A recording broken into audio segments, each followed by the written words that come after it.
So let us go through the question. That's question 18. Yeah, question, yeah. That's it from our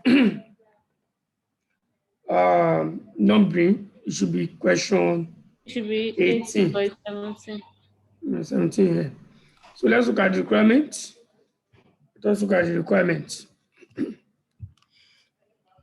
Assuming that no major changes in interest rate occur during the next 2 months, estimate the impact on the company's cost of capital if 1. The company's share price in 2 months' time is 470 pence and no conversion takes place. 2. The company share price in 2 months' time is 470 pence and conversion takes place. State clearly any assumption that you make. Comment on your findings. Okay? Let's look at the scenario. Your company is considering the possible effect on its cost of capital if conversion of a convertible debenture occurs. Your company is considering the possible effect on its cost of capital if conversion of a convertible debenture occurs. Stock market prices have recently been very volatile and could easily rise or fall by 10% or more during the next 2 months. The convertible is a 20 million 8% debenture with 4 years to maturity, which was originally issued at its par value of £100. The debenture may be converted into 20 ordinary shares during the next 2 months only. The debenture's current market price is 110 naira. Redemption in 4 years' time will be at the par value of 100. The company has other debt with a market value of 23 million. Your company could currently issue straight debt at par of 100 with a redemption yield of 9%. Now, this what you need to take note of. These are what? These are our coupon rates, Abby. These are coupon rates. These are our yield to maturity. They are not the same, right? They are not the same. So it means market value is going to be different. Take note. Anytime you need market value, so it means the market value will be different for what we have currently. So let us continue. The company's current share price is 520 pence. The market value of ordinary shares is 180 million. And financial gearing, which is 80% equity to 20% debt by market value. The systematic risk of the company's equity is similar to that of the market and is thought to be unlikely to change in the near future. The market return is 15%. The corporate tax rate is 30%. So, assuming that no major changes in interest rate occur during the next 2 months, estimate the impact on the company's cost of capital if the company's share price in 2 months' time is 170 pence. Now, let us look at what we have to do here, and no conversion takes place. In the first instance, how do we get our current cost of capital? Isn't it? I think it's cost of capital. The company's share price on the company's cost of capital. We want to see what happened to the company's cost of capital. If this debt we have in here, we have 2 types of debt. We have the existing debt. The existing debt is what we have as 23 million here. Look at it here. This one here is existing debt. Okay? Now, or let me call it other debt. The one we want to convert, this is the convertible debt the company is having, 20 million convertible debt. Now, what effect will your convertible debt has on your capital structure? When we say debt is convertible, it means the holder of the debt has option either to redeem the debt or to convert it to what? Ordinary shares of the companies of the company. Now, if the holder of the debt decide to convert it, it means we are going to have more shares in the company, abi? But if it does not convert it, the debt will continue to be with what? With the company. So what we need to do now is let's look at the two scenario. Okay, currently, what will be the work? Let's go and compute it for the current what? The current figure. Solution to question 17. Sorry, question 18. Example 18 rather. Let me be consistent.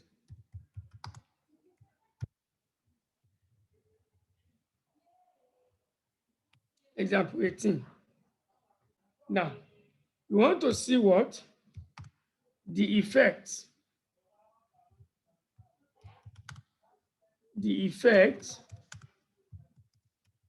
on the company's cost of capital if no conversion takes place. If no conversion takes place. Now, look at it. The company's current share price is what? Current share price is 520, abi? This is the company's current share price.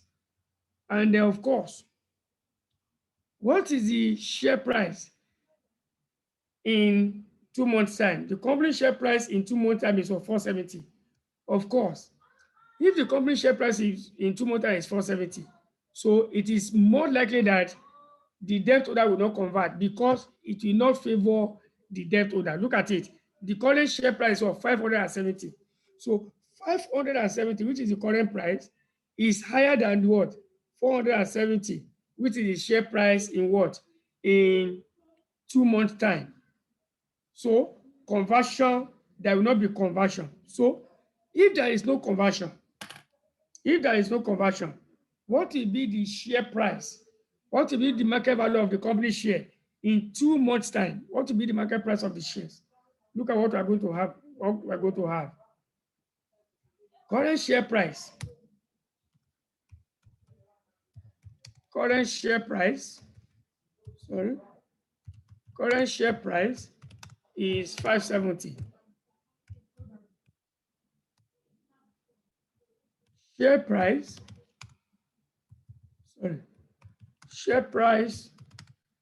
in 2 months' time. In 2 months' time is what? 470. Okay. Current total market value of shares. All this information are given in the question. Current total market value.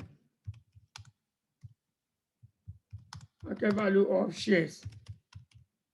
Come and look at the question here. We have it given. The question let us know that we have that information. Okay. The market value of ordinary shares is what? 180. That's the current information.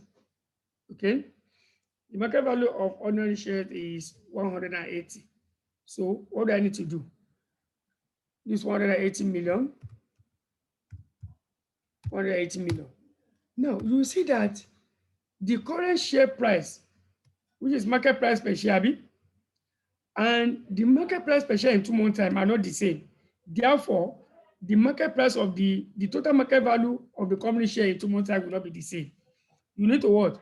You need to recompute what is going to be the total market value of shares in 2 months' time. And how do you do that? You just say that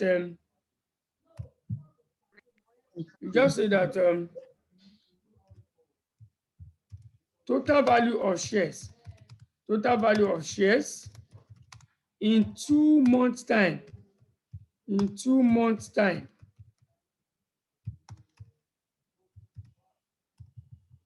In 2 months time will be equal to the market price per share in 2 months time, which is 470. That will be equal to 470 all over the current share price, which is what? 570, multiplied by what? 180. That will give you the total market value of the company's equity in 2 months time. So let's get that. We have 470 divided by 570 times 180. I have 148.42. 148.42. So it means the market price of the company share will what? Will fall in 2 months time because the market price per share has what? Has changed. Let us see. Did you understand what I just did there? What I did is, Yes. if there is Yes. no conversion, you said?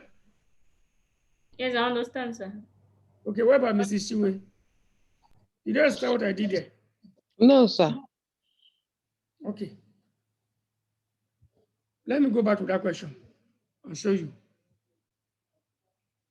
This company has a convertible debt of 20 million pounds, okay? And it has also another debt, which is not convertible, 23 million. And it has what? Market value of the company share in total to be 180 million. That's the total market value. All this information you have here, they are current information. We are not told that the convertible debt, okay, that debt is convertible only in what? Only in 2 months time. You can only convert it in 2 months time, okay? It is convertible in 2 months time. That convertible debt of 20 million, you can only convert it in what? In 2 months time. Now, and it is what? The coupon rate is 8%. Now, the question now says, assuming the debt holder did not convert this debt, what is going to be the effect on the cost of capital of the company? What effect is it going to have on the cost of capital of the company? So what we need to do is we need to compute the current cost of capital.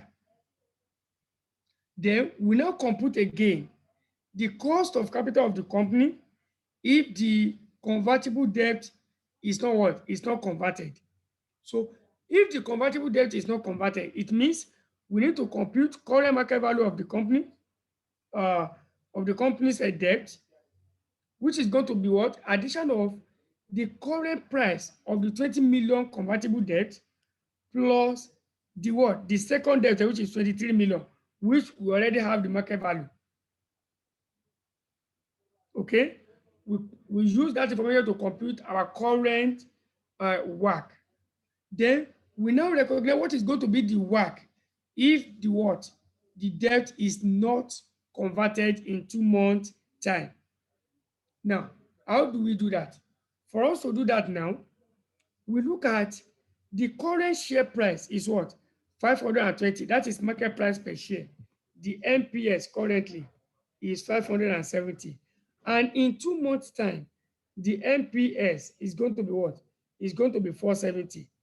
And currently, the current market value of shares is 180 million. So you see that in 2 months' time, the market value of the company shares has fallen to what? 470. So the market value of equity cannot remain the same. It will also fall. So how do I get the new market value of shares in 2 months' time? That is what we did here. That current share price is 570. Share price in 2 months' time is 470. So in 2 months' time, the total share price should be 470 all over 570 times 180, which is the current share price. So it means in 2 months' time, my share price should be what? 148.42. Okay? Excuse me, So, sir. yeah, That current share price, is it supposed yes. to be 520 or 570? Okay, let me check. Okay, 520. Okay, sorry. It was supposed to be 520. 520. Okay, let's change it. Thank you. That's supposed to be 520. So it should be 470 divided by 520 times 180. 162.69. The current Thank you. share price is 520. You said? We get 520, sir. I didn't hear you. 520. The 520. I thought that the current price. It's 520. Look at it. The company's current share price is 520 pence. Okay. This one. Where This do we one have is, 570 before?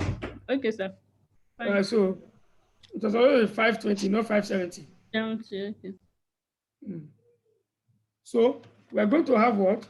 470, sorry. Sir, please 470. adjust it in your notes up there where you have current share price equals to Okay, I 570. will. I will. I want to. Yeah, I will. 470 divided by 520 times 180. That's a 162.69. 0.69.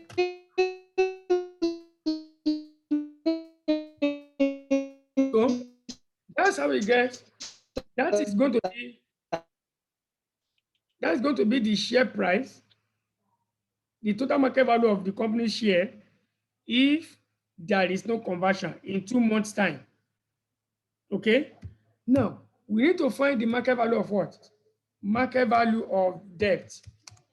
Market value of debt. Market value of debt. We have got the market value of equity. We need to get market value of debt. Let me label it. Market value of debt. Recording. Excuse me, sir. Yes. The Madam Angela was complaining that she's finding it difficult to connect. That is our I network. don't know. And she said all of us just get quiet. I don't know if there is anything you can do. Did she complain on the group? She just, yes. Yes, she should know that when I'm in the class, like, I won't be able to be checking the WhatsApp No, group. class, That don't now. check the WhatsApp. She could have called. The same problem she had last She week. just called I me don't know. now. So what do we do? Can you I imagine don't know. if we had suspended the class last week and today we are suspending it again? How do we progress? So the best thing is, we just have 3 months to go. You people should understand this. I mean, exactly 3 months today. So if she can connect, the recording is there for her to download and watch again and ask me necessary question. Hello? I don't know. It could be her network. I don't know. It's our network. You people are here, can hear me clearly. Madam Shemi is here also. She can hear me clearly. Or maybe she's using the wrong link. I don't know. Let me point the link to her again.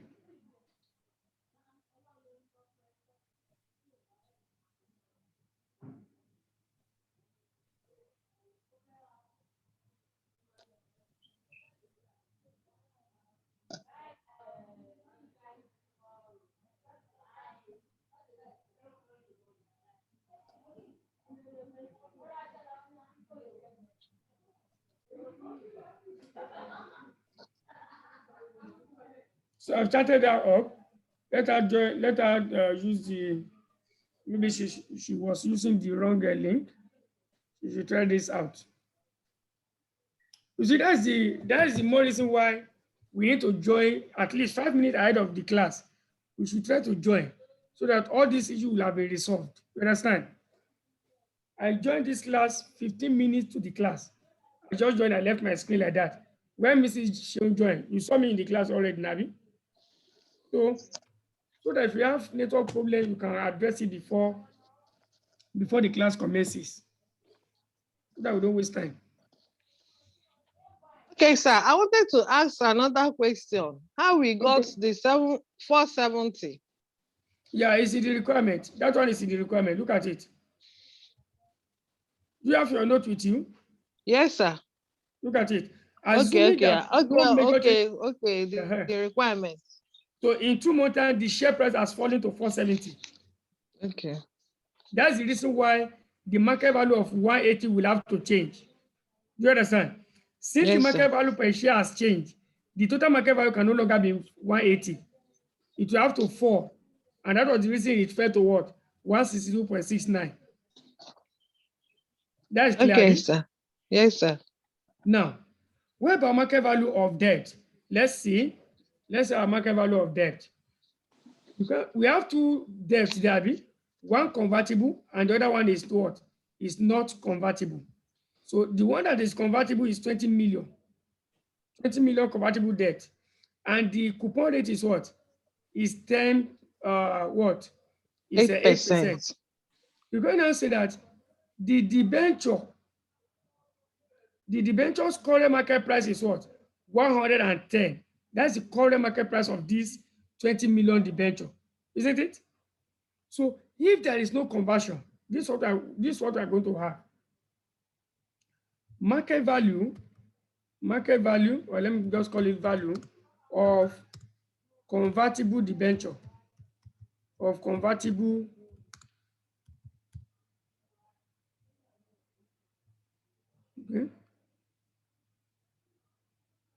okay.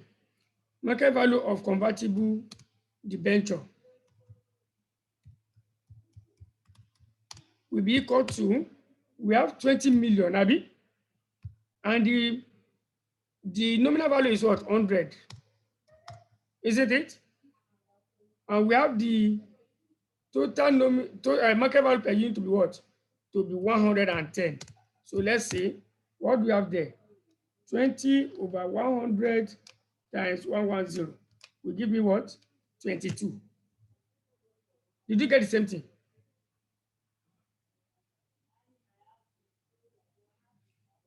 Market value of Yes, sir.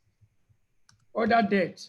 That one was given directly in the question as what? As 23. So when you add these two together, we have a total market value of what?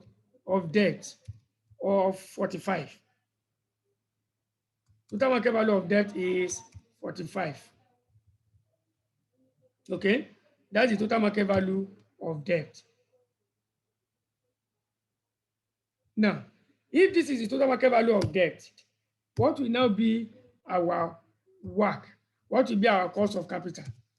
Our WACC will be equal to cost of equity. Now, how do I get my cost of equity? Let's go back to the question. If you look at the question from the beginning to the end, we are not given cost of equity, Abi. But the question make a statement here. We are given a statement here. Let's look at the statement. The systematic, please look at it. The systematic risk of the company's equity. The systematic risk of the company's equity. I think this woman is off, Abi. Is similar to that of the market. Look at it. The systematic risk of the company's equity is similar to that of the market. So the implication of this is that the cost of the return on the market is the same thing as the return on what? Return on the company's equity. That's what the question means. That's what that statement means. Because we are not given cost of equity for this company, but the question has let me know that the systematic risk of the company's equity is similar to that of the market. So what Mrs. Angela, let me hold on.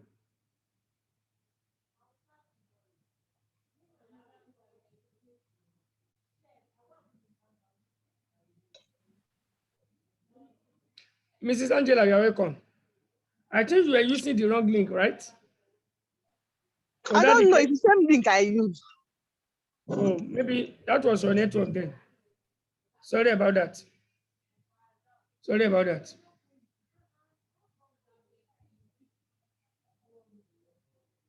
Can we continue now?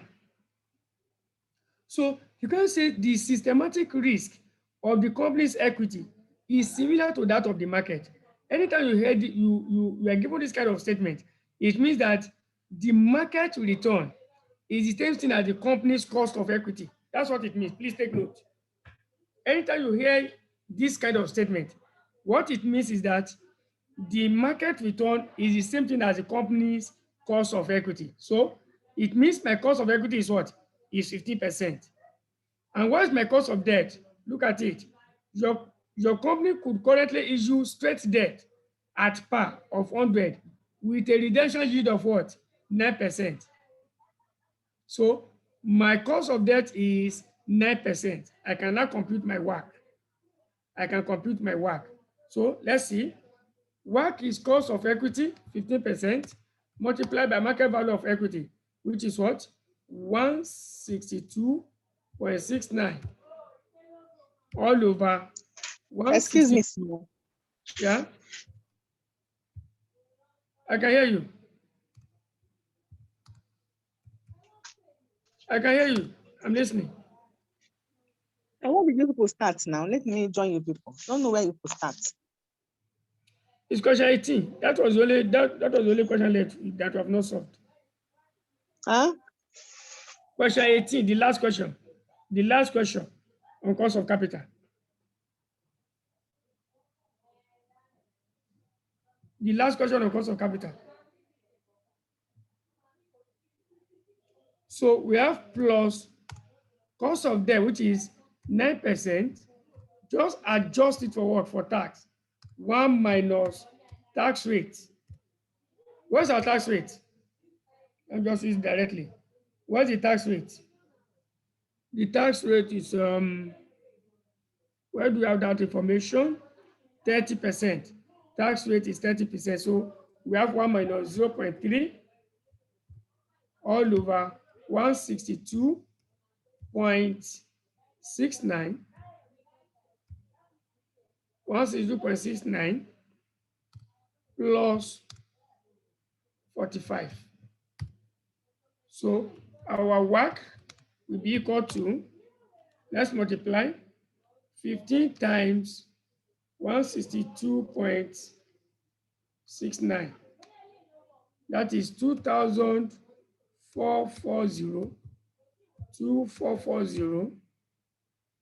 2,440.35 all over 162.69 plus 40 plus 45. 207.69. So plus debt 9 times 0.7 times 45.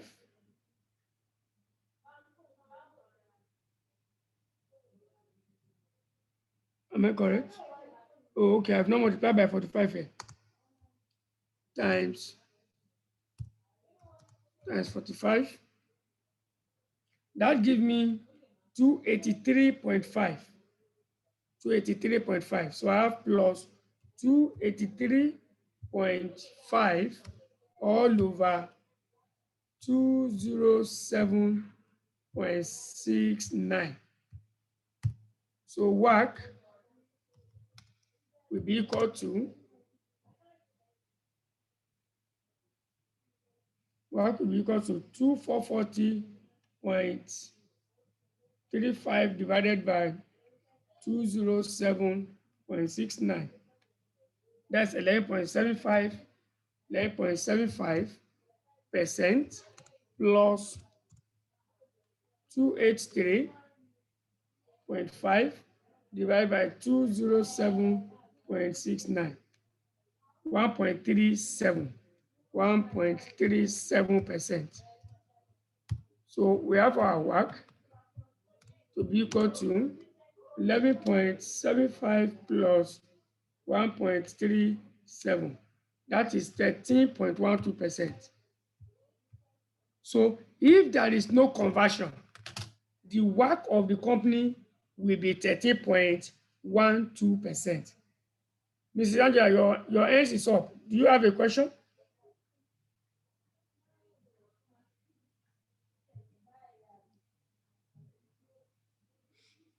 Okay, let us continue. Any question on this, please? Excuse me, sir. Yes, ma'am. Please, since Mrs. Angela is just joining us now, can you just explain so that she will be carried along? Okay. Is that your question? Any other question that you have? No, that's my suggestion. You understood it, Abby? You understood what we did there? What about Mrs. Sheung? Present, Mrs. Sheung, sir. did you? Okay, good. Now, Mrs. Angela, let me quickly take you through what we have done in the next 3 minutes. Look at the question we have here. This is the question before us. In this question, this company has 2 types of debt. Let me just go back. Let me undo what I did there. I believe you have with us, Mrs. Angela. Are you with us? I am. I'm listening. Okay. So this company has 2 types of debt. The first debt is convertible debt. The convertible debt is 20 million pounds. When we say debt is convertible, what does it mean? It means that the holder of the debt has the option of converting it to ordinary shares or to redeem it. So either of the two. The option is for the lender, for the debt holder. If you choose to convert it to ordinary share of the company, fine.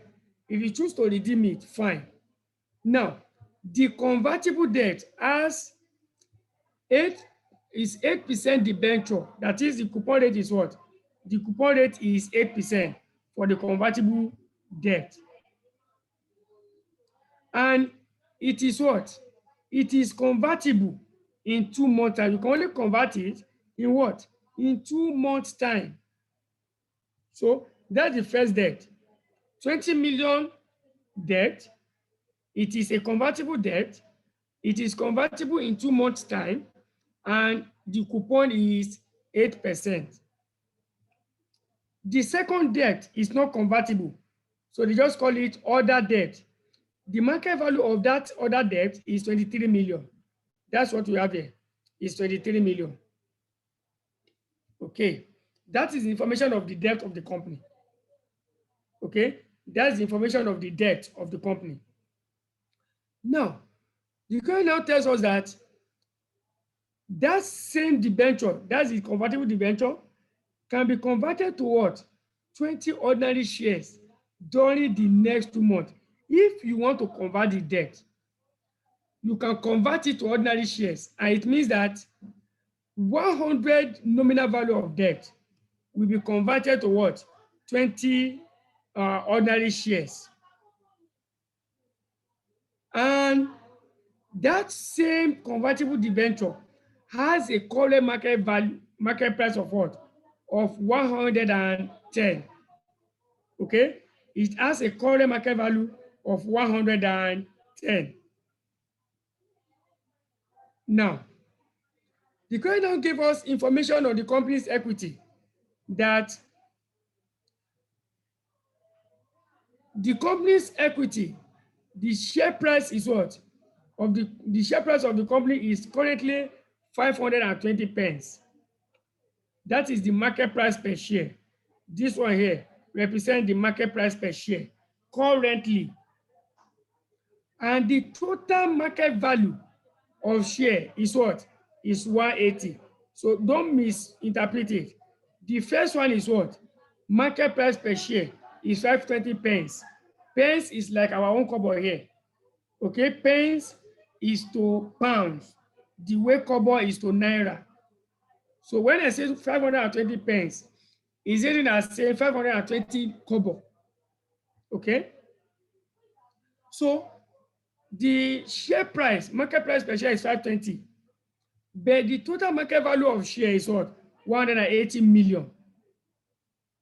Now, the current now says that the redemption yield, which is more or less cost of debt, the redemption yield is setting as cost of debt is 9%. Okay, is 9%. Now, we are given other information. The journey is what? 80% equity, 20% debt by what? By market value. Now, the systematic risk of the company equity is similar to that of the market, and is thought to be what? Is thought to be unlikely to change in the near future. And I told you that this information here, what does it mean? When the company tells you that the systematic risk of the company's equity is similar to the market, it means the market return is the same thing as the cost of equity. That's the reason why we are picking this 15% as our cost of equity, because of that statement. Our tax rate is 30%. Now, the question now is that we should assume that no major changes in interest rate occur during the next 2 months. Estimate the impact on the company's cost of capital if, 1, the company's share price in 2 months' time is 470 and there is no conversion. Okay, in 2 months' time, the market price of the company's share is 570 pence per share, and the convertible debt was not converted. If the convertible debt is not converted in 2 months' time, it means it will still remain debt. Abi? So we have to compute the what? The market price of that what? Of that debenture. Are we together? Now, however, because the current share price is 520, it was when the share price was 520 that the total market value of share was 180. Now that the market price of the company's share has dropped to 470 per share, the market price of the company's share can no longer be what? Be 180. It means we need to recompute what? We need to recompute the market value of the company's share. And how do we get that? We are going to take it as a proportion. 470, which is the market price per share in 2 months' time, over 570, which is the current market price per share, multiplied by 180. That is what will give you the what? The market price of the company's share in 2 months' time. Okay? That is what we have here in this solution. Current share price is 520. Share price in 2 months' time is 470. And current total market value of share is 180. So if there is no conversion, in 2 months' time, the market price per share has dropped to what? 470. So I will take the proportion 470 over 520 times the total share price. That will give me 162.69. That is what we have done. We are considering what? One, you can see the effect on the company's cost of capital if no conversion takes place. We are looking at the first scenario. The first scenario is that no conversion, the debt was not converted. So if the debt is not converted, it means it will remain debt. So our market value of the company's share will fall by this factor. 470 over 520 times 180. And that is what gave us 162.69. 162.69. Now, we need to compute market value of debt. Abi? Let's go back to the question. that we have two types of debt here. Abi, other debt and the convertible debt. The convertible debt is 20 million and the nominal value per unit is what? Is 100. So the total number of debt will be 20 over 100, right? 20 over 100, that will be the total unit of debt. And the market value per what? Per 100 is 110. So for me to get the market value of the convertible debenture, it's going to be 20 over 100 times 110. So that's what we have here as what? 22. And the other debt, that one there is no calculation. The company has told us that the company has other debt with a market value of 23. So the market value of the other debt has already been given to me. I don't need to do anything to it. I just pick that 23, I put it here. So my total market value of debt is what? Is 45. And let me add this. Yield to maturity. Yield to maturity. Yield to maturity is the same thing as what? Is the same thing as cost of debt. We are going to see this when we start bond valuation. The same thing as cost of debt. Okay, and we are told that our cost of debt, which is the yield to maturity, is what? It's 9%. So I now have all the information that I need to compute my work. I have my cost of equity. Let me also put it here. Cost of equity. Cost of equity is 15%. I've told you the reason. So just put all this information in the work formula and adjust this 9% for tax because it has not been adjusted. When you are given cost of debt and the question does not tell you that it is before, it is post-tax, always assume it is what? It is pre-tax. Let me come again. In a question where you are given cost of debt and the question does not tell you that it is post-tax, you should assume that it is what?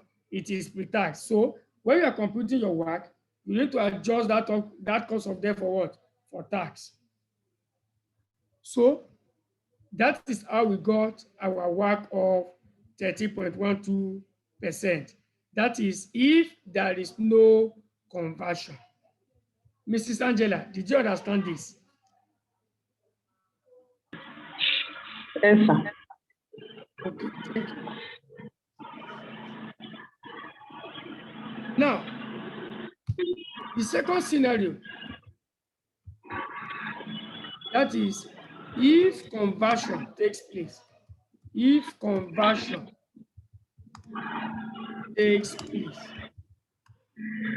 If conversion takes place. Let's go to the question.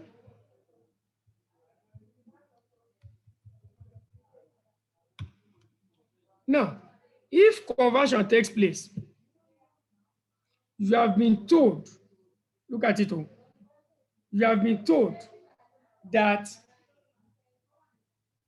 100 of debt has a market value of what? 110, Abi? Are we there? 100 of debt has a market value of what? 110. And 100 of debt is convertible to what? 20 ordinary shares. So what is the conversion price? That's what we ask ourselves. What is the conversion price? So let's go there. Let's compute our conversion price. Conversion price. That's the first thing you need to compute. Conversion price.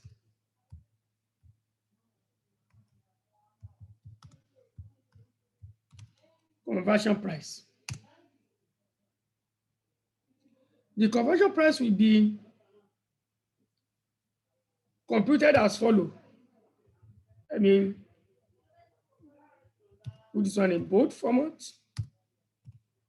Now, nominal value of debt, nominal value per unit, let me put it that way, per unit of debt is what? Nominal value per unit of debt is 100. Abi, market value per unit of debt is what? Is 110.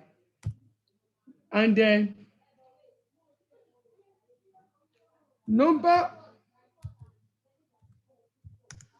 of shares per unit of debt is what?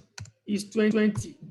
If you want to convert 1 unit of debt, you will collect 20 shares per unit of debt. And the question has told you that the market value per unit of debt is what? Is 110. So what is going to be the conversion price? Of course, when we are converting as the market price of the share. So conversion price is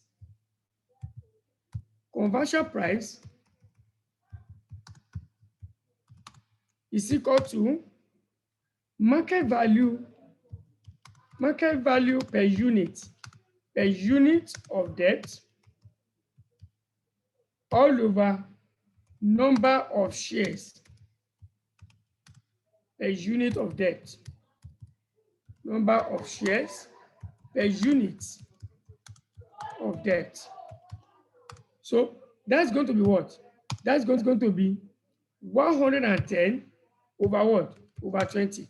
110 over 20 is what? 110 over 20. That should be 5, I mean. Am I correct? 22 rather. Sorry. No. 110 divided by 20. Okay, 5.5. 5.5. Okay, let me just make this one the next line. So the conversion price, okay, the conversion price is 5.5. That's the conversion price. Now, if the conversion price is 5.5, what is going to be the total number of shares I will receive if I want to convert this debt? Okay, total number of shares. Total number of shares, okay, will be equal to 20 million, which is the total debt we want to convert, Abi, all over the nominal value. This will give me the total unit of share, Abi.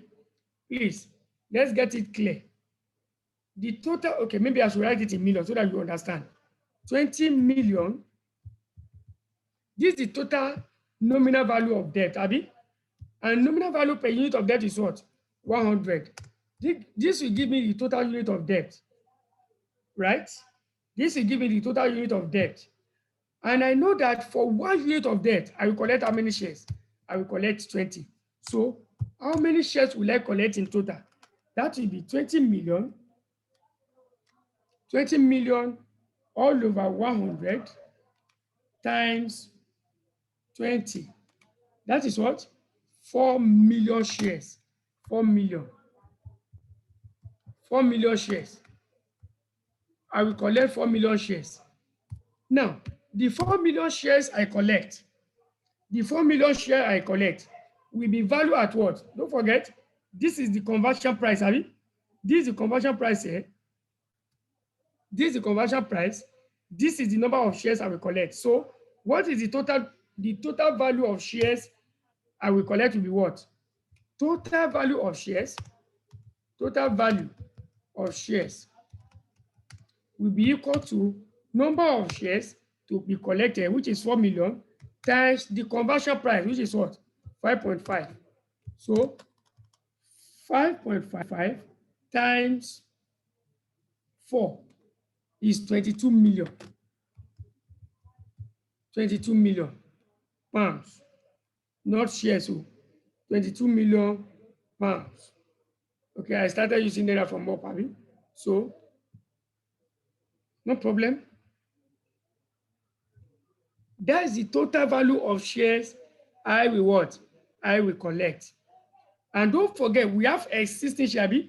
This is the shares arising as a sort of the debt we converted.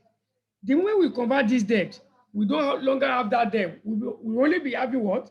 The other debt, which is 23 million. This one here, this debt here has already been converted, so we no longer have it in our book. The only debt remaining now is what? Is the 23 million debt. However, we now have two shares, the existing shares and the new shares. Do you understand? So let's now get the total market value of total market value. Okay, let me just do it even here. I want to find a way that you understand it when we are revising. That's what I'm trying to do. Okay, let me do it this way. Total market value of the company's share.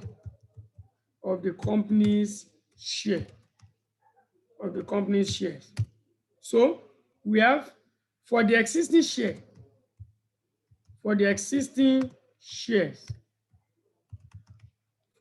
shares, I'm going to have, now let's go back to the question. The question says that the company share price in 2 months time is what? 570. 570. So what I will do is I will divide this 570 by what? 520 and multiply by 180. The same thing we did for the first question. So I'm going to have 570, let me confirm it again. Yes, 570 all over 520 times what? 180. That will give me the market value of the existing share. And that will give me what? 570 divided by 520 times 180. That's a 197.31. 197.31. So new shares, the one we converted, we have computed that. That is what we have as what? We have that as 22.00. So what is going to be the total? What's going to be the total?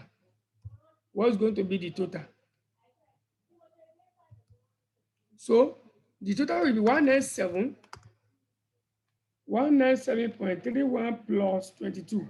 That is a 219.31. That is the new total market value of shares of this company. That's the new total market value of shares of this company. Okay, that's the new.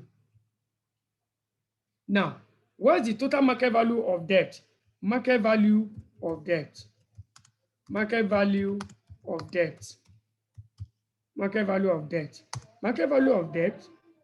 will be equal to,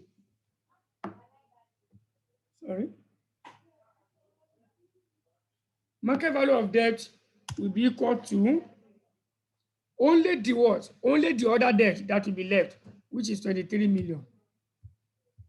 That's the only debt that will be left, 23 million. So the cost of equity is 15%. Cost of debt, the same thing as what? 9%. Cost of debt is 9%. And our tax rate is what? Tax rate is 30%. So I can recompute my work. That's what I'm going to do. I will recompute my work. Let me just copy this one here. I will recompute my work and see. So my work will be 15% of total market value of equity, which is what? Which is 219.31 all over 219.31. Then market value of debt, this one is now 23, no longer 45. This remain, but this one will change to what? 23.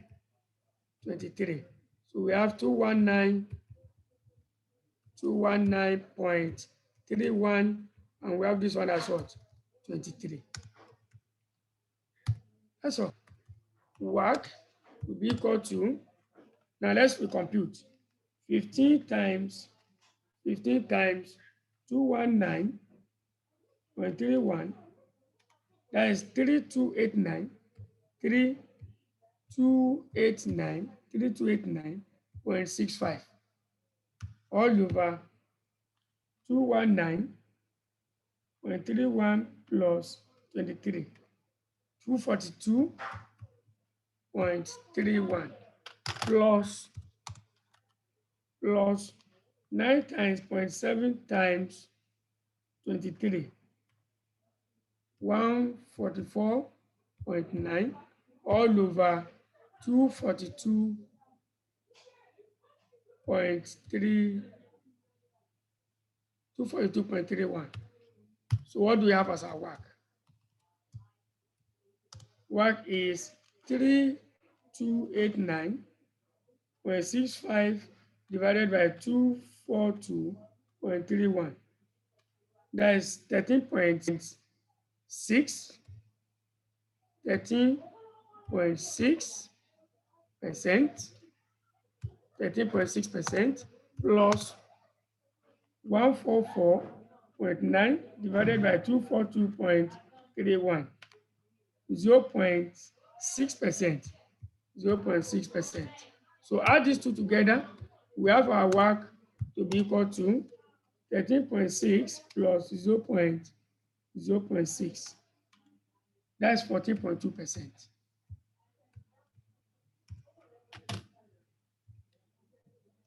That's 14.2%.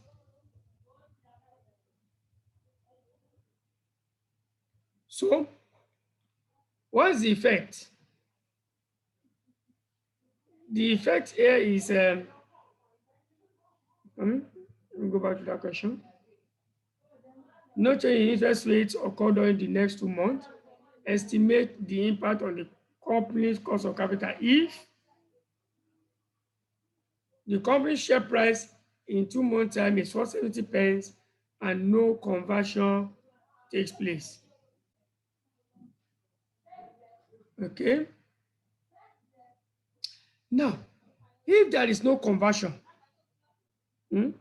if there is no conversion, if you are in the first category, if there is no conversion, this work we have computed here will be the same thing as the current work. So, no issue. The work of 13.12% will be the same thing in what? In 2 months' time. Because the current share price will be the same thing as what? Is it the same? Oh, no. It's not the same.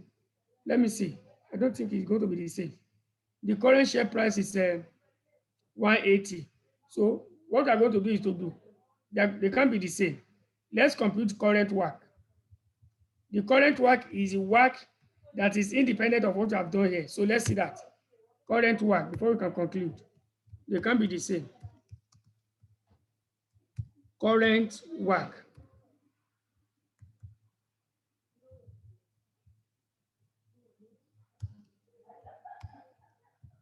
So let's compute our current work.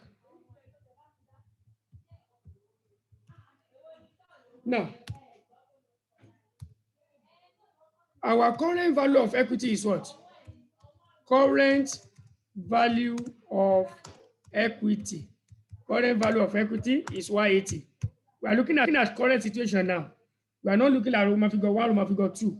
We are looking at current situation. Currently, our share price is what? 180 million. Isn't it? Okay. Market value of debt. Market value of debt. Market value of debt is now. Market value of debt is going to be, I think we computed it here. Let's go to what we did in A.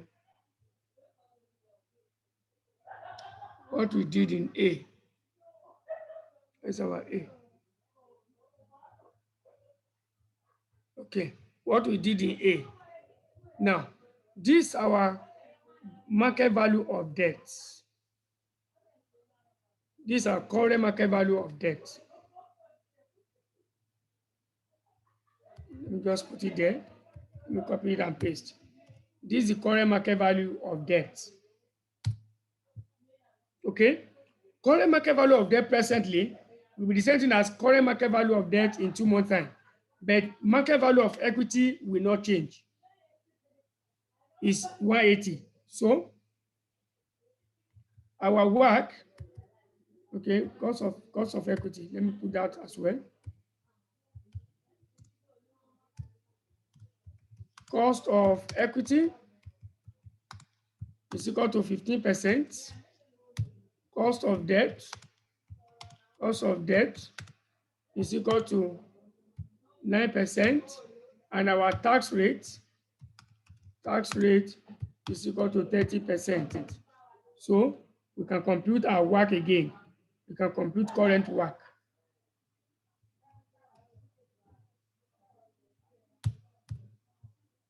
Current work.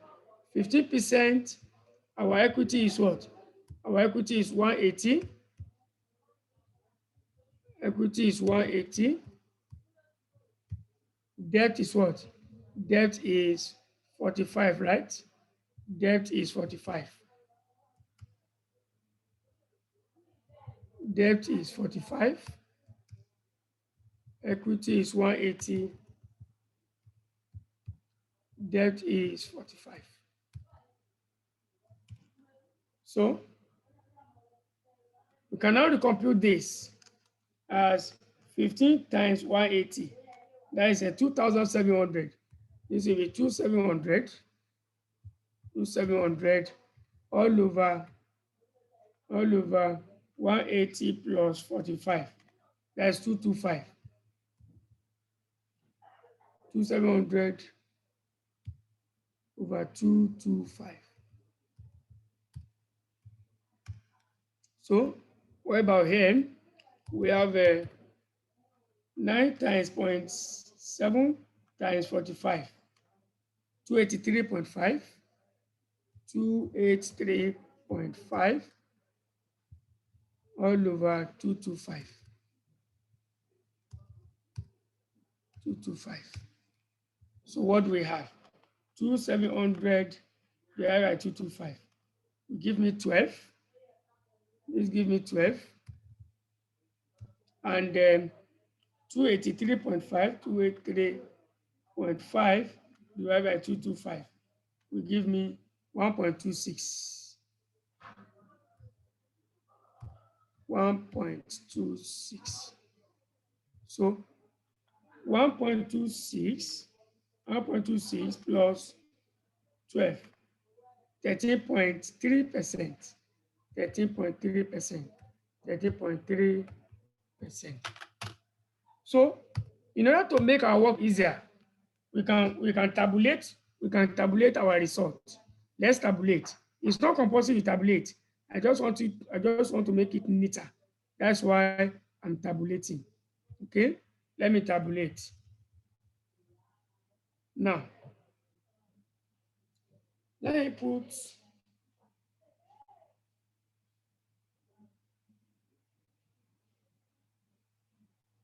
let me see. I want to look at the format I'm going to adopt. I tabulate it. I can have a current work.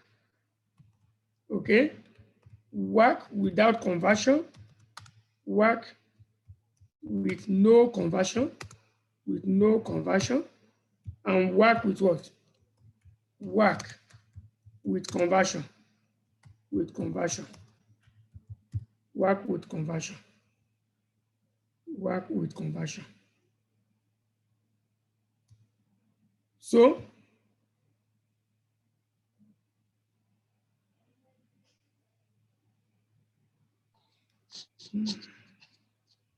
work here, when we did not convert, we have what? 13.3%. Without conversion, what do we have? I think 30.2. Without conversion, yes, 30.12.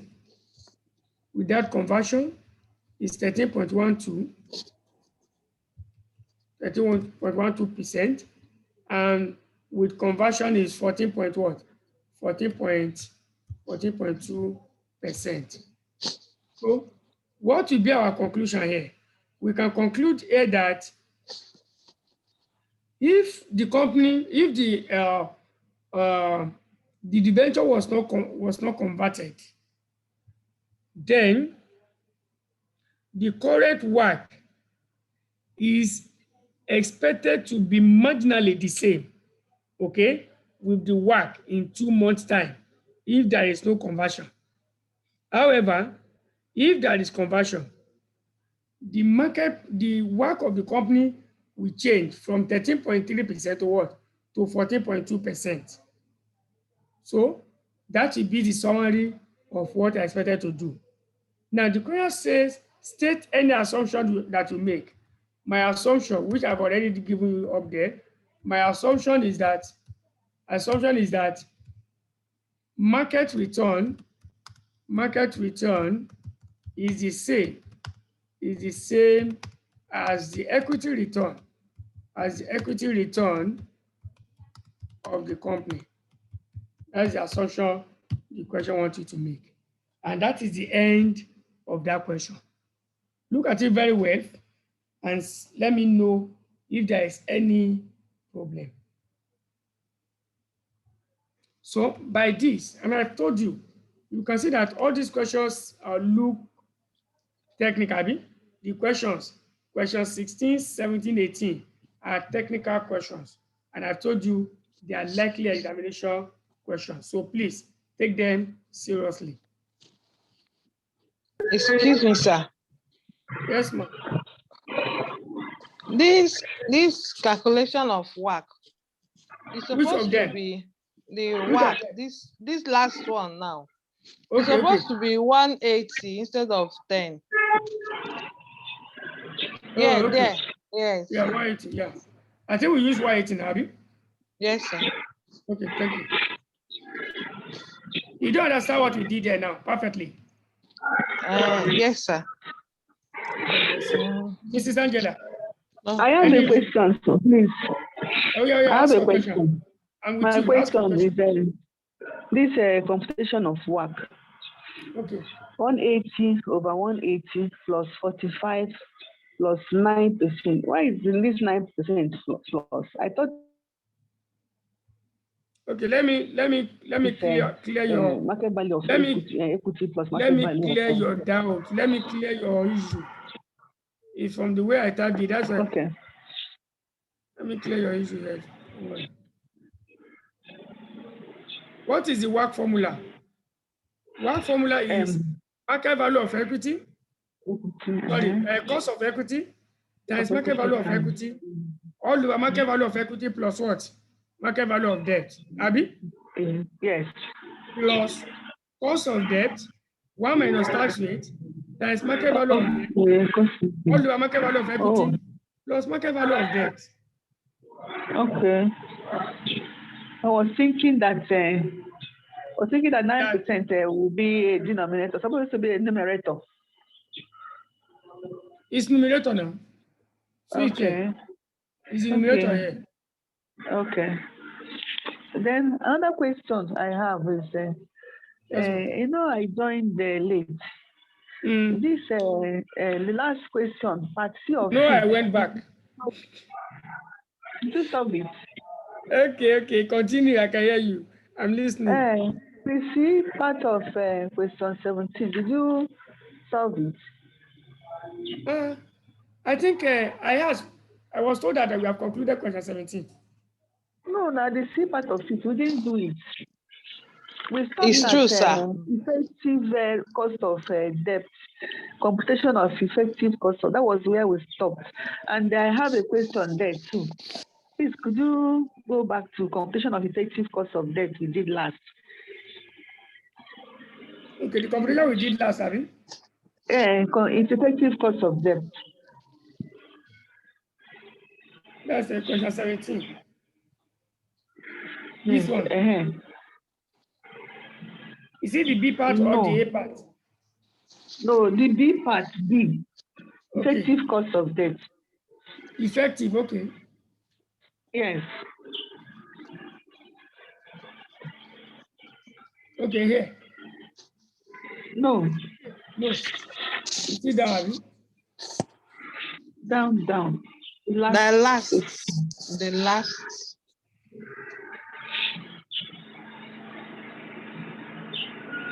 Okay. It's from here. This one. That place. Yes. Yeah. You know, no, go down small. Yes, this place. This 399 under market value existing bonds. 399.60. Where did you get it from?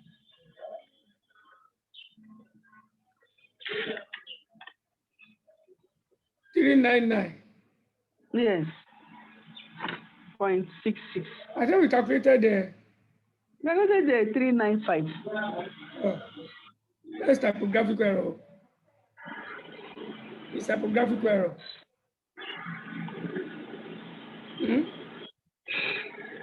So what's the correct thing there now? It's 395. You see, that's what I said now. Look at it here. 395. Yeah, not 399. It's 395. Now, that's what we use here. Can you see it? 395. Okay, I'm coming. This should be 795, Abi. Yes. 795. 795, not 99. Okay. 95.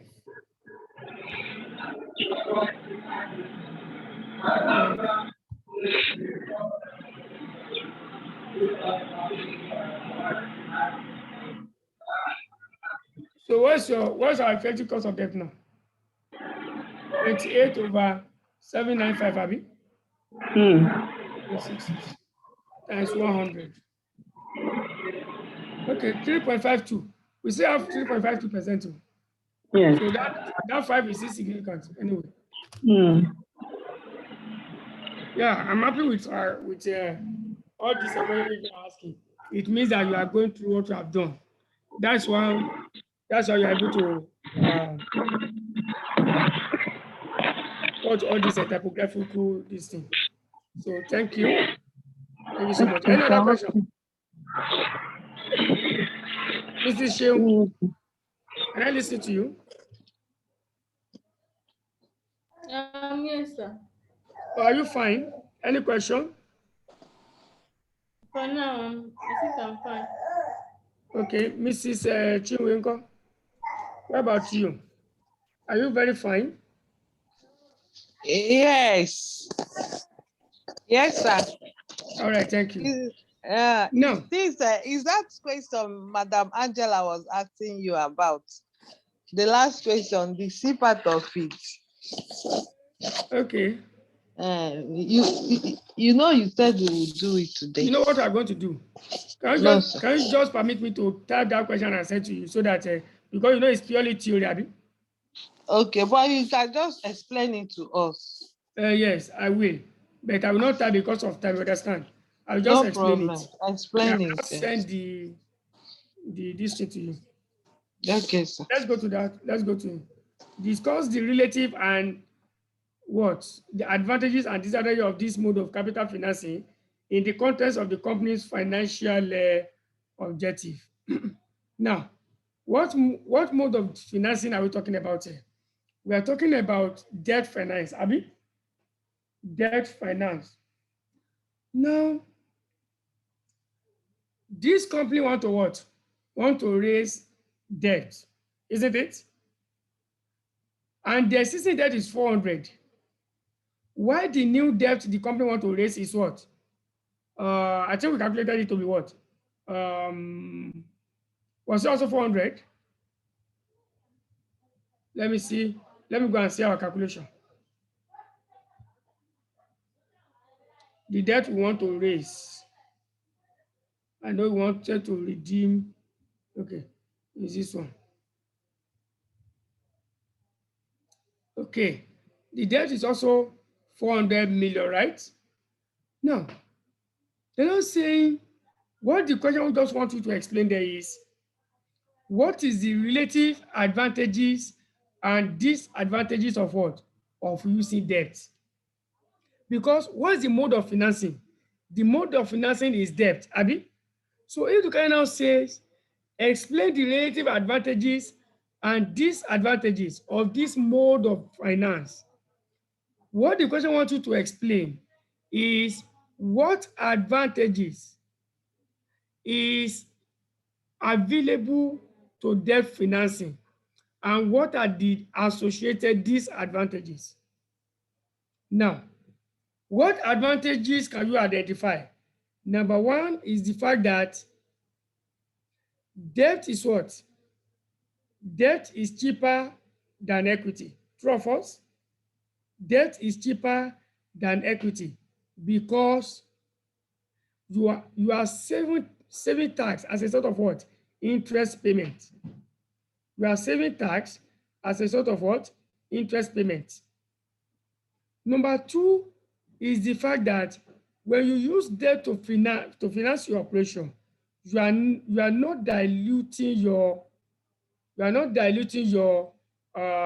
ownership. Ownership is not diluted. Okay? Ownership is not diluted. Are we together? These are the two relative advantages of using debt. One is the fact that debt is cheaper than equity because debt holders receives interest, and interest is deductible for tax purpose. That is, you deduct your interest from your operating profit before you pay your tax. And also, when you use debt to finance your operation, you don't dilute the ownership of that company. Ownership structure remains intact, no dilution. Now, what are the associated disadvantages? The basic disadvantage we have is the fact that the gearing of the company will change. Okay? And when your gearing changes, okay, if the borrowing leads to change in what? In gearing, then what happens? There is a risk of what? Of liquidation. Okay? Liquidation is associated with high gearing. A company that is highly geared is at the bridge of what? Of liquidation. So when you finance your operation using debt, there is risk that the company may be forced to liquidate, especially if the company does not make sufficient profit to cater for the payment of interest and the redemption of the what? Of the debt when it falls due. These are the relative advantages and disadvantages of using debt. And that is exactly what the question wanted to explain. Are we fine? Are we fine? Yes, sir. So thank you. So we are done with cost of capital today. So I want to tell you confidently that if you have gone through what we have done open-mindedly and with all seriousness, and you practice it the way it should be practiced, you should be able to attempt any question on cost of capital at least with 80% degree of confidence. Okay? 80% degree of confidence. So that is the end of cost of capital. I'm going to share this Word document with you. Okay, I'm going to share with you so that you can use it as a guide when you are revising. Excuse me, sir. Okay, ma. We are afraid now when I say we have finished cost of capital. Abi, when I say we have finished cost of capital, you are afraid. You want to ask another question? Oh, yeah, Not really, sir. From Okay. this, our last question, Yeah. I saw that there was a place they wrote the financial gearing of the company That is as not relevant. 80. We don't Okay, need it's not relevant. It's not relevant. We don't need It's it. confusing. No? Our solution does not require that we use that bearing. Okay. You understand? That's why we did not use it. That's how I always tell you that it is just the information that is relevant to what you are doing that you are going to pick. Anyone that is not, you just let it go. When do we use this value Now for look, debt? look at it. If you come here, and you go and use this gearing, where is that? If you go and use this gearing is not in line, it may not be in line with the market value we have been computing here. Look at, you see that at every point in time, we are computing market value, market value of Yes, equity, market value of debt. So this over this over this might not give you 2080. You can try it. Let's do 45 divided by 225. Okay, that one I even gave you anyway. This one, the current one gave you. Look at it. We have 45 market value of debt, Abby, and the total market value is what? Also 225. So that gave you 2080. That is correct. okay. But it may not be the same. You understand? That is why it is better to use what? To use this figure if it is available. Do you understand? So from what we have done here, the gearing we have used is still in what? In line with the gearing ratio of 2080. 80. If you do 180 divided by 225 is what? 80. Abi? If you do Yes. 45 over 225, it's still what? 20. But Okay, it's sir. advisable for you not to use that gearing straight. Go and use, since you have the market value of equity, you have the market value of debt, okay, as figure, as value. Go and pick them. But if you don't have market value of equity, you don't have market value of debt, then you are going to use what? The gearing ratio given to the question. Is that fine? Yes, sir. Thank you.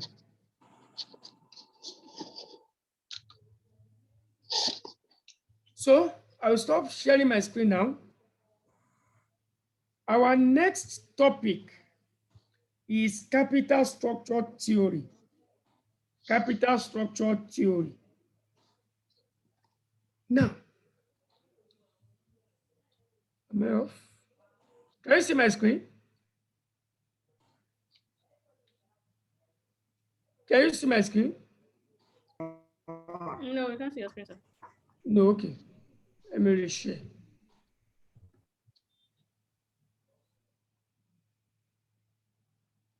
You can see now, Abby? Can you see it now? Yeah. Okay, thank you. Now, what do you mean by capital structure? Before we look at the theory, when we say capital structure, what do we mean? What do we mean by capital structure? Capital structure simply define the combination of what? Various elements of capital in your what? In your organization. That is the combination of what? Equity and debt. Basically, these are the two major components of your what? Of your capital. These are the, we are not considering preference shares here. We are looking at what? Equity and debt. So when we say capital structure, we define it as what? The combination of equity and debt as a what? As a capital. Is what you call capital structure. And capital structure theory now look at, is there any particular combination of equity and debt that is desirable for every company? If I have company A, for instance, is there a particular level at which I can combine equity and debt in order to receive or to get maximum benefit? That's what we call capital structure theory. We want to look at the theory, okay, that do we have an optimum capital structure?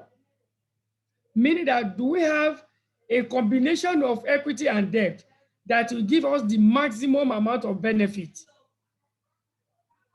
And when we say maximum amount of benefit, we are talking about what? The market value of the companies as a whole. Okay? Market value of company is defined as what? The market value of equity and market value of debt of the company. Okay? So is there any point at which we can combine equity and debt that our market price will be at the maximum for the company?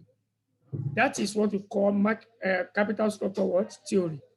And basically, we have 4 theories with respect to what? Capital structure. Okay, we have 4 theories with respect to capital structure. 1, we have the traditional theory. Okay, we have the traditional theory. Don't mind this one. This one is not complete. We have traditional theory. We have Miller and Modigliani. The Miller and Modigliani are in 2 phases. We have the one that is without tax, and we have the one with what? With tax. Miller and Modigliani with tax and without the tax. The one that is without tax is 1958, which I'm going to explain to you. While the one that is with tax, it is a 1963 theory. So just know that we have Miller and Modigliani, with and without tax. Then we now have what we call pecking order theory. Pecking order theory. Then the last one is static trade-off. Static trade-off. Static trade-off. Now, let us look at these theories one after the other. Let's look at the theories one after the other. Okay, we're looking at the theories one after the other. So the traditional theory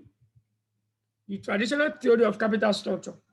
Now, the traditionalists, they were the first set of people that came up with the theory of capital structure. Okay, they are the first set of people that came up with the theory of capital structure. And the traditionalists studied capital structure and came to the conclusion that there is an optimum level at which you can combine debt and equity as your capital. Now, they recognize the fact that debt is cheaper than equity. They studied the characteristics of equity and they studied the characteristics of debt. And they concluded that no, that debt is cheaper to use than equity. Okay? Let me come again. They study what? You know, I said we are dealing with debt and what? Debt and equity. So they studied the characteristics of debt. They equally studied the characteristics of what? Of equity. They now concluded that it is better for you to use more of debt in your capital structure than what? Than equity. Hence, it means that debt is cheaper than equity. Debt is cheaper than equity. So if you go to the market, which one will you prefer? Will you prefer to buy an item that is expensive or to buy an item that is cheap? You buy the one that is cheap, right? Because if you use equity, you pay dividend, which is what? Which is regarded as cost of equity. If you use debt, you pay interest, which is regarded as what? Cost of debt. So using the two involves cost that you are going to incur as a company. But if you use debt, you incur a lesser cost than if you use equity. Now, you now ask me, how did they come to the conclusion that debt is cheaper? What are those factors that they considered before they were able to conclude that debt is cheaper? Now, this is what, these are the factors they consider. Number one, they consider that if a company issues debt, if you subscribe to a company's debt, you are entitled to a fixed amount of interest, right? Year in, year out. you are entitled to a fixed amount of interest. Whether the company makes profit or not, you are entitled to your interest. If the company is not able to pay interest, what happens? The company has to recognize a current liability. So it will be regarded as a liability on the company. So what about equity? If you subscribe to a company's equity, your dividend is not guaranteed. Dividend is only paid if there is residual what? If there is residual profit. Residual profit is profit after all obligations have been settled. So if you have settled debt holders and there is no leftover to pay dividend, it means equity holders will not receive anything. Because of that, it means equity is more risky than debt. And don't forget, the higher the what? The risk, the higher the what? The return. So because equity is riskier than what? Because equity is riskier than debt, cost of equity is higher than cost of debt. Let's see that now. Return to debt holders is cheaper or is lower than the return to equity. Therefore, it is better a company uses more of debt than equity. Another factor they consider before they concluded that debt is cheaper is because at liquidation, if a company is to liquidate, the first set of capital that we have to be settled is what? Is debt capital. You have to settle debt holders before you settle equity holders at liquidation.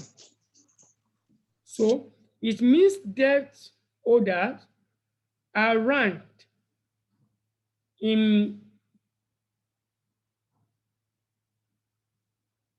terms of payments, repayment of capital before equity holders. So because of this, it is cheaper than what? Than equity, because the repayment of their capital is much more likely than the repayment of what? Equity capital. So they should be ready to accept what? A lower return. So these are the factors that they put together, and they now concluded that it is better to use more of debt to finance a company than equity. However, they put a caveat, okay? They put a caveat on the amount of debt or the level of debt that you can what? You can use. Because if you continue using debt, for instance, if I come to you today and I say, Mrs. Angela, please, I need 50,000 naira, and you give it to me at 2% interest. I have not repaid the 50,000. I come to you again the second time and say, please, I need another 50,000. And you still give it to me at what? 2%, because you still consider me as being credit worthy, because I have not what? I've not piled up much debt. If I should come to you for the third time and say, come, I need another 50,000, you not give me at 2% again, because it now means that I'm now highly geared. I have piled up debt. I have much debt. So you are now concerned about how will I be able to pay your interest, let alone repay the what? The debt when it falls due. So the only thing that will make you to give me that loan for the third time is if I am ready to pay a higher what? A higher interest. Therefore, at that level where you have excessive amount of debt, then debt will no longer be cheap. Debt will now be what? Will now be expensive, just as equity is also expensive.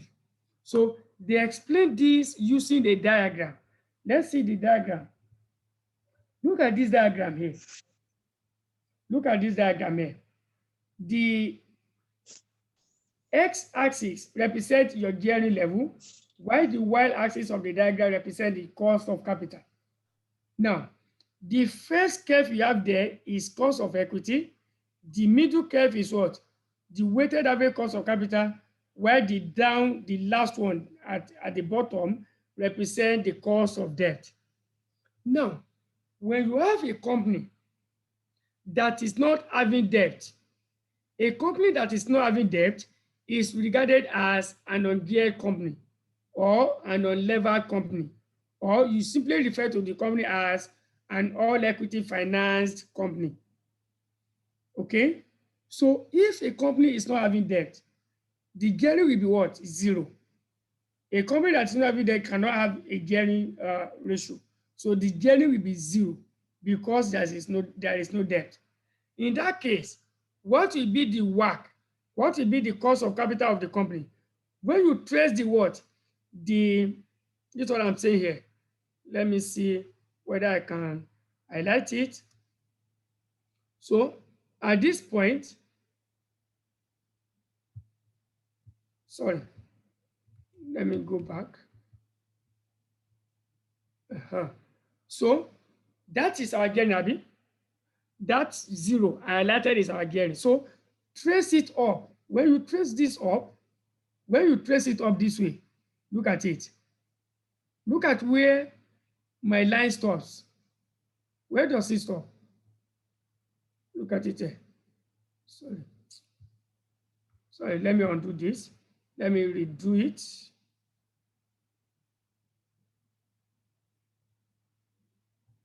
So look at it. If you want to get the cost of capital of this company, you will trace it up. Look at where I stopped. Now, the cost of equity of the company is this at that point. Okay? And at that same point, that is where you have your WACC. True or false? That same point is where your WACC is.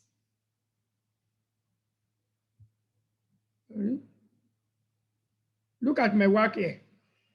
So my WACC and my cost of equity meet at this point when my gearing is 0.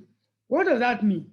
It means that for a company that is not geared, for a company that is not having debt, cost of equity will be the same thing as weighted average cost of capital. Because you are not having debt, the only capital you have is equity. So your cost of equity and your WACC are the same. I don't know if I'm communicating.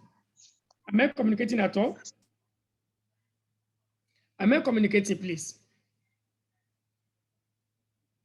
Am I communicating? Yes, No. sir. Okay. So when the company is not geared, the cost of equity of the company and the weighted average cost of capital will be the same. You can see that the two of them meet, Abby. Two of them meet at that particular point. Now, let us now assume that the company now introduced debt at this level. At this level. Let me call this level X. Let me say this level is X. Okay, this level X. Okay, let me call it X1 instead. Yes. Let me call it X1. The company introduces debt at level X1. Now, what will be, of course, the gearing is no longer 0, Abby. The moment you have debt, the gearing is no longer going to be 0. So at this point, I can trace it upward and see where is my WACC. My WACC is now here, Abby. Where about my cost of equity? My cost of equity will be, sorry. My cost of equity is here. Can you see that? Now, what that means is that anytime a company takes on a debt, cost of equity must increase, because it means that in addition to business risk, the company is now having financial risk. So cost of equity will increase to recognize what? The financial risk. So you can see that cost of equity increased, but what happened to WACC? WACC has reduced. Abi, WACC has gone down. What led to that reduction in WACC is the savings in debt, because you have used debt, and we know that interest is deductible for tax purpose. So the weighted average cost of capital must come down. Because you are not yet too much geared, your cost of debt, look at it. What has happened to cost of debt? Cost of debt remained the same. It did not change. Cost of debt remains the same. It did not change. So if your cost of debt does not change, now your cost of equity will rise, but your WACC will fall. And the reason why WACC fell is because the savings on debt is more than the increase in cost of capital, cost of equity. What you are saving on debt outweighs the increase in what? In cost of equity. So your weighted average cost of capital must what? Must decline. Now, if we go further, let's go and mark this one as what? Our X2. This now our X2, the second level there is our, let's say, is our X2. So what will happen? Your WACC will decline again, but cost of equity, what? Cost of equity will still go up. Cost of equity will still go up. So each time you take up additional debt, cost of equity must increase. Cost of equity is very stubborn. It's the most stubborn element in the computation of WACC. Okay, that's the most stubborn element in the what? In the computation of WACC. Each time you take up additional risk, cost of equity will increase. But what happened to cost of debt? Cost of debt has not increased because you are still being considered as not being too geared. If you are not too geared, you can still obtain your debt at a cheaper rate, okay? You can still get it at a cheaper rate. Now, by the time you come here, this point you are seeing here, where you have X, this is the last place at which you can combine equity and debt. Okay, you see that this is what? This is where our WACC will be at the minimum. This is where you can achieve the least possible WACC. Now, anything above this place, if you come here, for instance, what has happened? You see that the WACC has started going up. The WACC that was initially reducing is now what? It's now going up. Why? Because cost of debt is now going up. Why is your cost of debt going up? Because you have piled up too much of debt. You are now very debt. Even the provider of debt capital are now afraid of giving you additional debt. So the only thing that we encourage them to give you additional debt is if the interest rate is what? Is increased. So at that point, your cost of debt will be increasing. And the moment your cost of debt is increasing, it means what you are saving on debt, you will no longer be able to outweigh what you are what? The increase in what? In cost of equity. Therefore, cost of debt is increasing, cost of equity is increasing, then WACC must also increase. This is a traditional theory of capital structure. This is a traditional theory of capital structure. Sorry.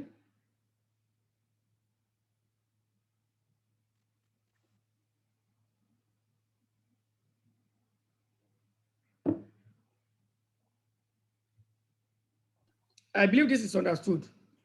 Now, where a question asks you to compute cost of capital in line with in line with the traditional theory of capital structure, it is the same cost of capital we have been computing that the question is asking you to compute.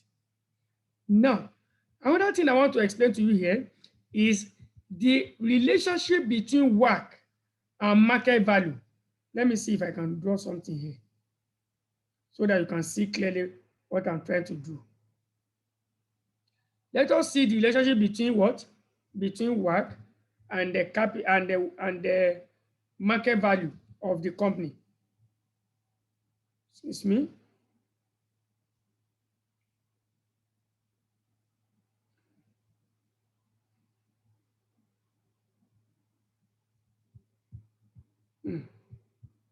So no one respond again. Sorry.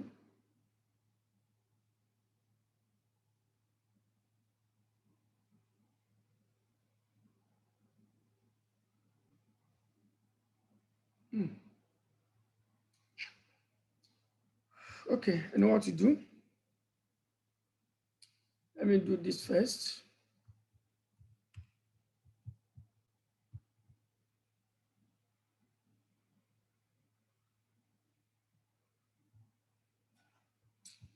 I wanted to draw a line to illustrate this to you, but it's not coming up. I need that line for you so that you can have a better understanding of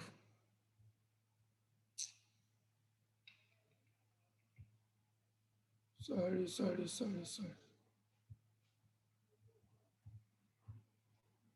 Delete. 1 minute, please. Okay, if I can't draw it, then I go to, it's not coming up. Let me just, it's not coming up. Okay, let me just go to what we have then.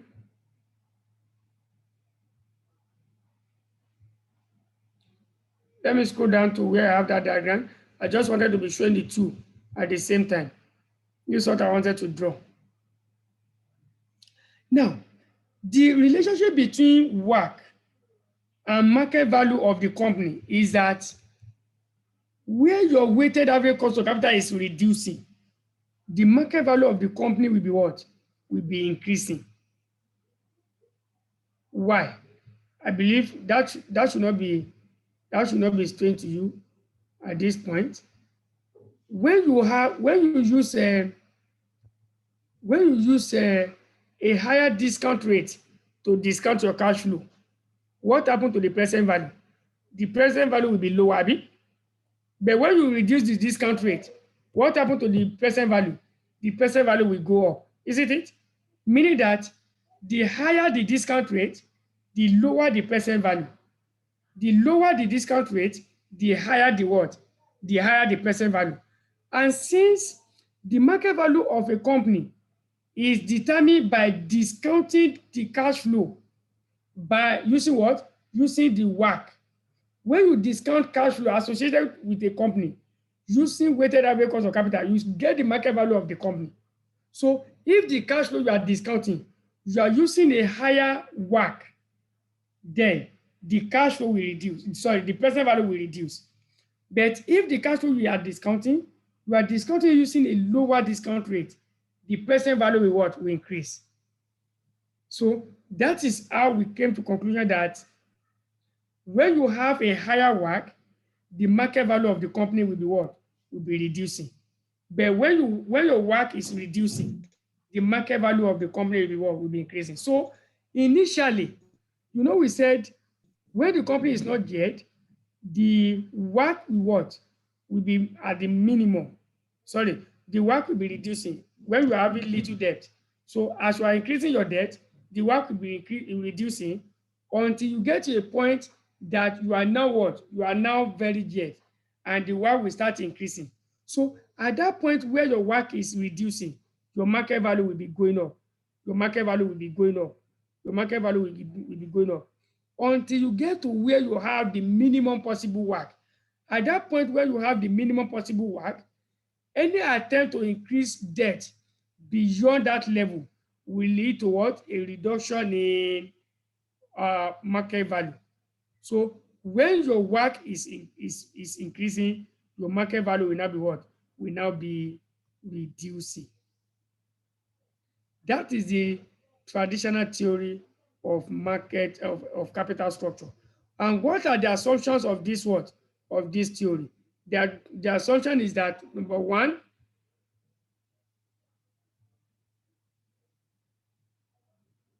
sorry, I want to try and bring this thing back.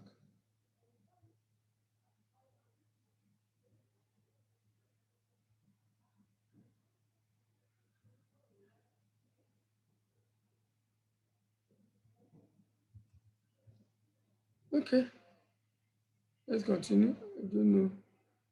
I think I've tampered with. Okay, I think I'm fine now. I think I'm fine now. Now, what are the assumptions of the traditional theory? The assumption is that number one, no taxation. Two, the company pay out all earnings as dividend. Three, the earning of the company are expected to remain constant in perpetuity. That is, your earnings will remain what? Will remain the same year in, year out. Three, business risk is constant. Your business risk is not changing. And four, the journey of the company can be changed immediately by using debt to repurchase shares or vice versa, okay? It means you can replace debt with equity, and you can equally replace your equity using what? Using debt. And the last one is that there are no transaction costs. You can source for your debt without paying transaction costs, and you can also source for your equity without paying transaction cost. These are the assumptions of the traditional theory of capital structure. So we are going to stop here for today. Let me have your question if there are any, so that we can address them before we call it a day. Like I said, under the traditional theory, all those kinds of capital that will be computing, they are based on what? Traditional approach. So we don't have any additional computation with respect to this theory. Where we are going to have computation is when we start Miller and Modigliani. So let me have your question, then we call it a day.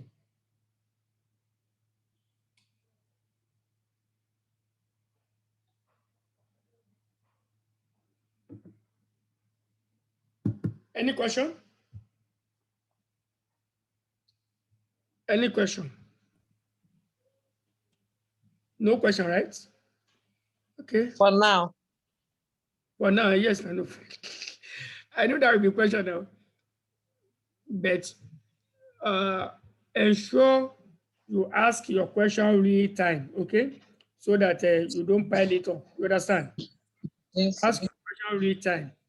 As you are revising, you have questions, just start me up immediately. Let us address it so that you get a clearer picture of what we are doing. God will help us by God's grace. There won't be any issue. So, if there is no question, let's call it a day at this juncture. We're going to meet in our next class on Thursday by God's grace, and we'll continue from where we stop. So see you then. Thank you, and God bless you. Thank you, sir. Welcome.